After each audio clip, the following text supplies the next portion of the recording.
आपके अपने channel teacher education पे आपका स्वागत करती हूँ। आज का टॉपिक है, आज का जो चैप्टर है वो है चैप्टर नंबर 9 क्लास 5 ईवीएस का डायरी कमर सीधी ऊपर चढ़ो।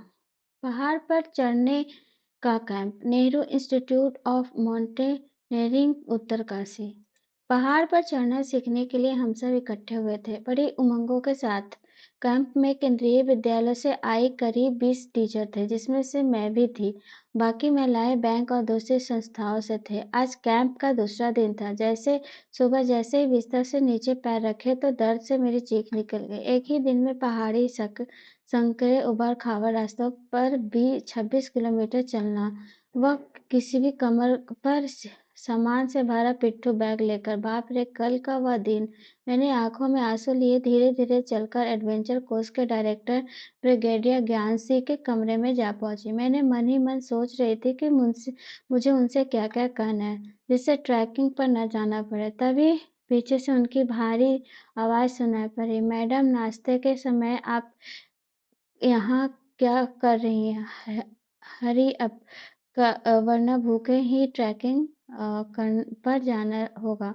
सर, मेरे आगे के शब्द मेरे मुंह में ही रह गए, पैरों में छाले पड़ गए, चल नहीं सकती थी। यह कहना चाहती है ना आप? जी सर। यहाँ कोई बात नहीं, जल्दी तैयार हो जाए, कोई बात नहीं। मैं मुंह लटकाए चल दी तैयार होने के लिए। अभी मुड़ी ही थी कि फिर उनकी आवाज सुनाई दी, सुनिए मैडम, आप ग्रुप 7 की लीडर रहेंगी। किसी भी सदस्य को पहाड़ पर चढ़ने में परेशानी होने पर आपको मदद करनी होगी। पहाड़ों पर लीडर की क्या क्या जिम्मेदारियां होती है, यह सब कुछ बताया जा चुका है। बताओ, क्या तुमने पहाड़ देखे? पहाड़ों पर चढ़ो और कब और कहाँ? उसके बाद है एक बड़ी जिम्मेदारी, ग्रुप लीडर को जो बात बताई गई थी, बाकी लोगों का सामान उठाने मदद करना, पूरे ग्रुप के आगे बढ़ जाने पर ही आगे बढ़ना, जो चल ना पाए उसको हाथ पकड़कर चढ़ाना, रुकने के लिए जगह ढूंढना, साथी के बीमार पड़ने पर उसका ध्यान रखना, सबके खाने पीने का इंतजाम देखना। और सबसे बड़ी बात तो यह ग्रुप किसी भी सदस्य गलती हो जाने पर हंसते हुए सजा भुगतने को तैयार रहना। मैं समझ गई कि यहाँ अनुशासन अपने आप में अलग है। मैं समझ नहीं पा रही थी कि यह सजा है या मजा। ग्रुप नंबर 7 में असम, मणिपुर, मिजोरम, मेघालय राज्य की लड़कियों,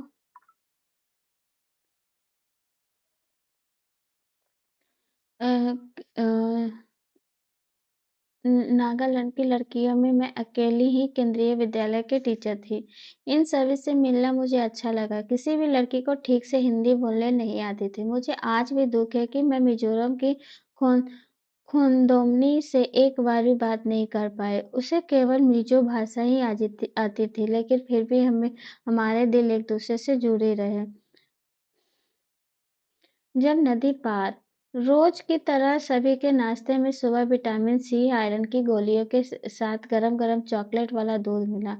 ठंड से बचाव और ज्यादा शक्ति के लिए सुबह सभी को मेडिकल चेकअप होता है। पट्टियां बांधने और दर्द को मरहम मलते हुए हम रोज एक एक दिन गिनते। करीब 8 किलोमीटर की ट्रैकिंग चढ़ने के बाद हम नदी के पास थे।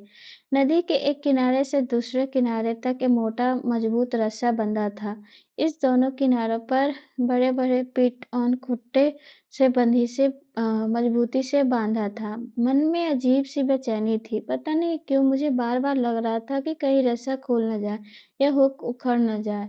अगर वो हुक उखड़ गए तो? मैंने मन ही मन नदी की चौड़ाई आंक रही थी। हमारे प्रशिक्षक की कमर पर रस्सी बंधी, उसने स्लिंग, एक तरह का हुक डाला और उसे स्लिंग को नदी पर मोटे रस्से में डाला। बर्फीले पानी में छप छप करते हुए नदी पार थे। उस तेज बहाव पानी में उतरने को कोई तैयार नहीं था।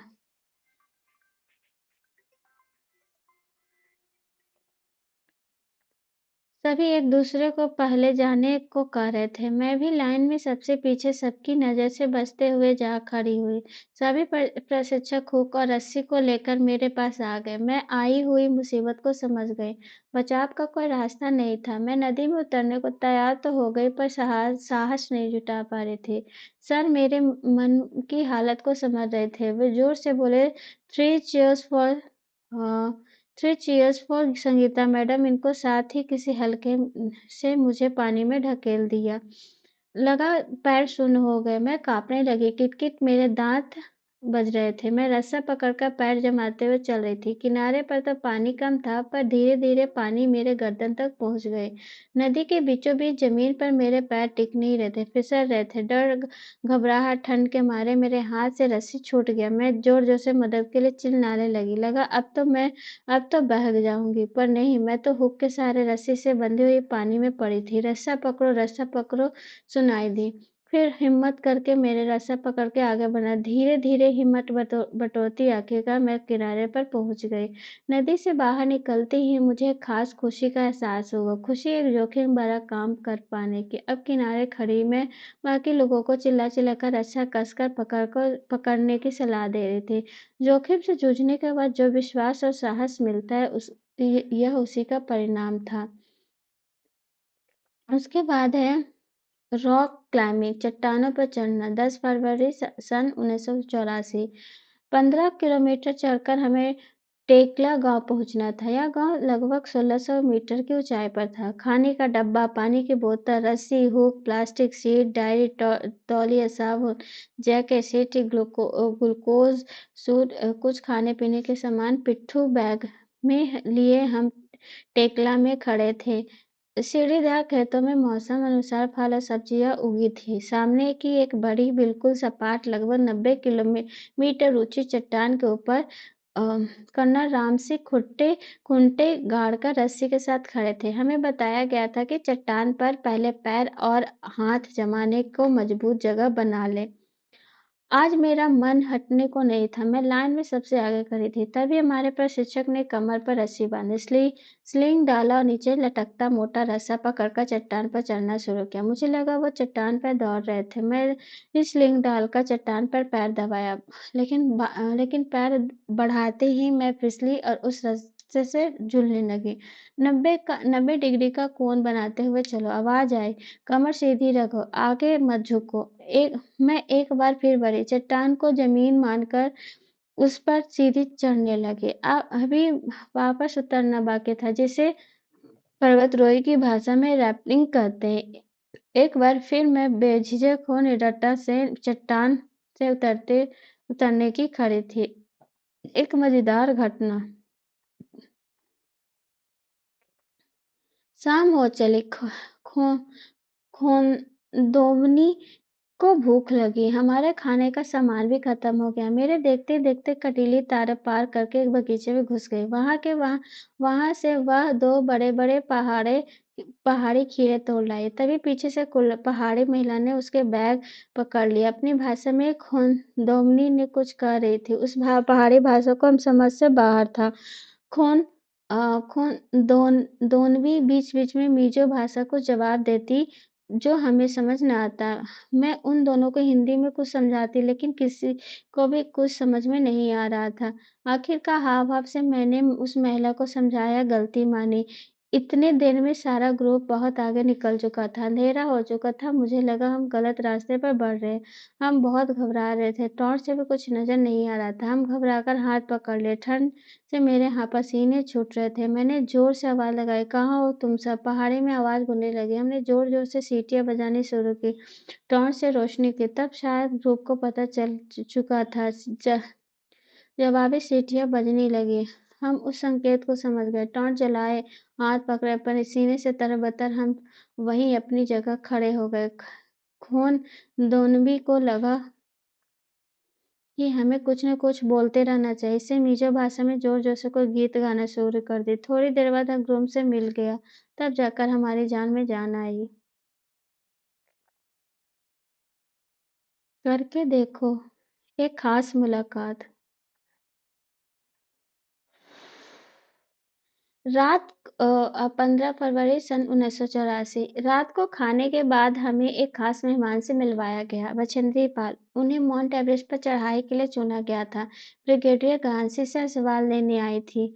उस खुशी के माहौल सभी ने गा बजा रहे थे। बछेंद्री भी एक मशहूरी पहाड़ी गीत गाते हुए नाचने लगे। बेडू पाको बारामासी काफत पाको चैता मेरे छैला। मैं सोच भी नहीं सकती थी कि बछेंद्री पर पहाड़ पर चढ़ने वाली पहली भारतीय बनने की इतिहास रखेगी। कैंप 18 फरवरी। अब लगभग 2134 मीटर ऊपर मीटर की ऊंचाई पर खड़े थे। हमें रात को यहीं रुकना था। हम अपना अपना टेंट लगाने की कोशिश में लगे थे। टेंट लगाने के लिए और बिछाने के लिए हमारे पास प्लास्टिक की 2 तह वाली शीट थी, जिसमें हवा रुकी रहती और ठंडी नहीं आती थी। हम खूंटे गाड़े और टेंट बांधना शुरू किया, पर यह क्या, एक तरफ से बांधते तो दूसरे से तो उड़ जाती। बड़ी मुश्किलों से टेंट लगे। फिर हमने टेंट के चारों तरफ नाली खोदी। अब हम सभी भूख से बेहाल थे। हमने पत्थरों से चूल्हा बनाया, लकड़ियाँ इकट्ठी कर चूल्हा जलाया, खाना पकाना है। खाना खाकर छिलके कूड़ा एक पैकेट में इकट्ठा किया, जगह साफ की। सोने के लिए हम स्लीपिंग बैग में घुस गए। हमें स्लीपिंग बैग तहों में पंख पंख भरे हुए थे, जिससे गर्मी रहती थी। मैं सोच रही थी क्या इसमें मैं सो पाऊंगी, लेकिन हम इतने थके हुए थे, स्लीपिंग बैग में घुसते ही नींद आ गई।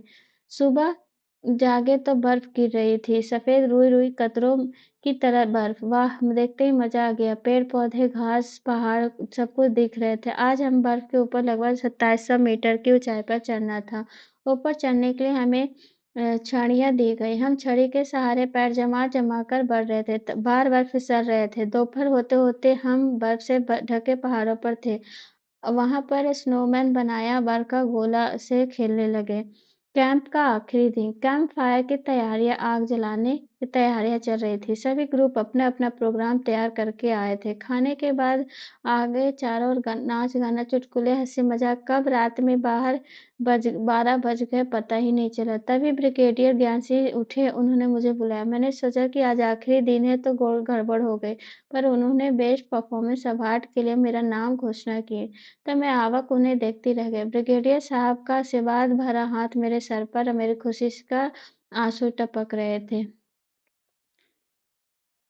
डायरी के ये पन्ने संगीता अरोड़ा किनके हैं? संगीता अरोड़ा के खुद के अनुभव है, यानी जो लिखी है वो संगीता अरोड़ा है। वो केंद्रीय विद्यालय शालीमार बाग दिल्ली में पढ़ाती है। इस पुस्तक का निर्माण समिति का सदस्य है। खेल खेल में।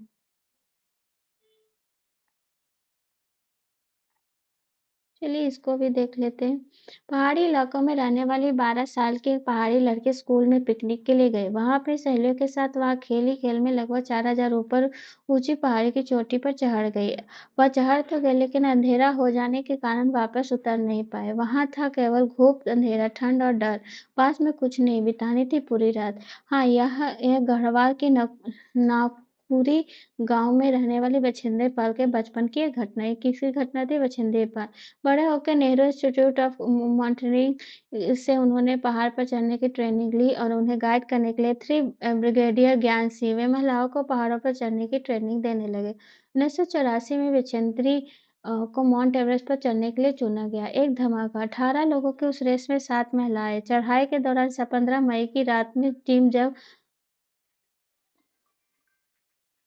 थैंक यू दोस्तों, ये थे आज चैप्टर नंबर 9। अगर आपको अच्छा लगा तो प्लीज़ लाइक शेयर और सब्सक्राइब कीजिएगा।